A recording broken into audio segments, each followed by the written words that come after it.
Hi everybody, welcome to AI TV. We're broadcasting live from AI Expo Africa 2022. This is day 2 of the conference, and it gives me great pleasure to welcome Fred Werner from the UN ITU. Fred, welcome to the show. Welcome back to face-to-face events. Yeah, thanks Nick. Great to be here, and first of all, congratulations for hosting and having the courage to put on a face-to-face event. I know it wasn't easy, but you can see by the people in the exhibits that people are really happy to be back together, and for me it's a privilege to be here, so thanks again. Yeah, we've had a great buzz from the floor. Definitely face-to-face events are back, and we're all shaking hands again, so that's great. Well, Fred, tell us a little bit about AI for Good. I mean, the UN ITU champions AI for Good, which you run the global summit for, and we're focused on UN Sustainable Development Goals. Do you want to talk a little bit more about that?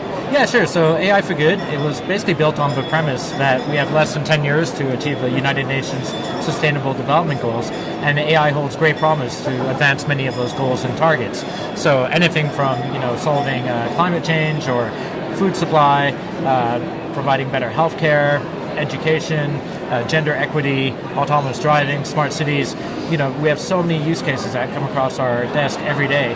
And AI for Good, simply put, the goal is to identify practical applications of AI that exist today that can advance the Sustainable Development Goals and figure out how to scale these solutions for global impact.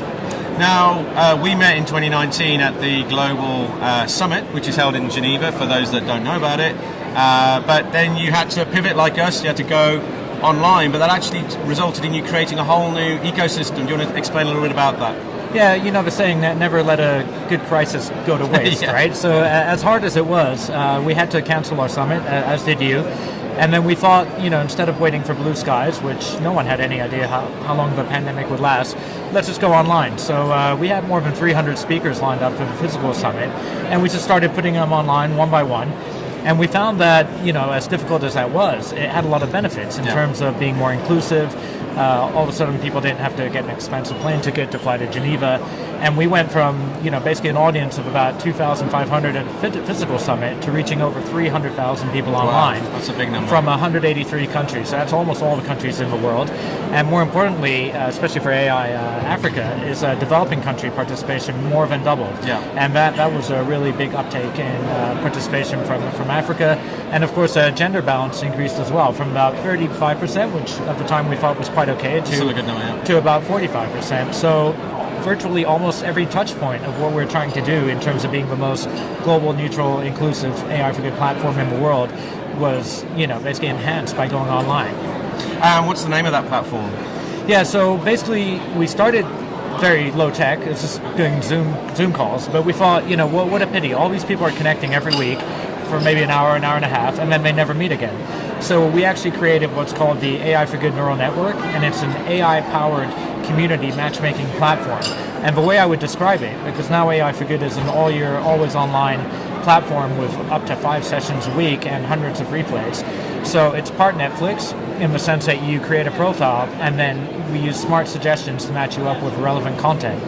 We can't expect you to browse through 500 plus sessions, right?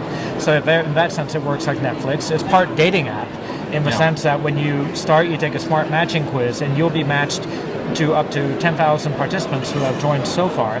And the way it works is, for example, I have data or I need data, there'd be a match. Or I have cloud compute power or I need cloud compute power, there'd be a match. So that's one way of scaling, potential AI for Good collaboration using AI. And last but not least, it's basically a virtual events platform where also our sponsors and partners, like yourself, could have virtual exhibits. Yeah, I mean, I logged on and created a profile. I mean, I kind of also, it's a bit like LinkedIn as well, isn't it? A little bit. But I created a profile and we showcased the State of AI in Africa report. And actually, I started getting some inquiries. So it actually genuinely works. It's not just a COVID gimmick. Yeah, and it's funny you mentioned LinkedIn, because we created a LinkedIn group in 2017, 5 years ago. And it was quite good. We have about 7,000 members, and it's quite easy to join LinkedIn, right? It's just one click of a button.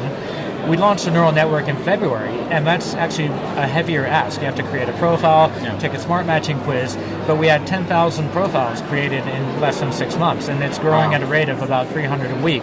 So I think there's value in having that extra connection mechanism with smart suggestions and really a kind of online community platform that you can't get anywhere else. Yeah, I mean, it's a great platform, and again, I'll put a link in the video below so people can find out a little bit more about it, and also the AI for Good movement. So Fred, looking into the future, you've got some interesting things lined up for next year. Do you want to tell us a little bit about that? Yeah, definitely, and I'm going to need your help as well. So, we're actually, as good as the all-year online platform is, we are going to have a physical summit next July 6th to the 7th in Geneva, to be specific. And, the goal of the summit is not to replicate everything we're already doing online. We've seen here at AI Africa Expo that people genuinely want to get back together, face-to-face, shake hands, and the programming is almost the excuse to get people back together so they can connect with one another. So, we're very much looking forward to hosting a physical event, and also we're going to need your help to bring African content to AI for Good in Geneva. So one of our plans is to have an AI Africa pavilion, which Nick will be, I guess, managing or running, and then hopefully you can bring all the great people here to Geneva, and then we can benefit from that great content. Yeah, look, I mean, I think pre-COVID, one of our challenges, and we talked about this, was about getting greater representation from the global south in the global north, if we can use that phrase. And our big plans for this in 2020 got put on ice because of COVID. So it's great to be thinking about that now in the run-up to July 2023. We look forward to working with you on that. But I mean, just to wrap up, Fred, what do you think the future holds for AI for Good, the SDGs? I mean, are we on track to solve some of these big intangible problems? I think we are. I mean, one of the biggest challenges is actually measuring the progress of the SDGs.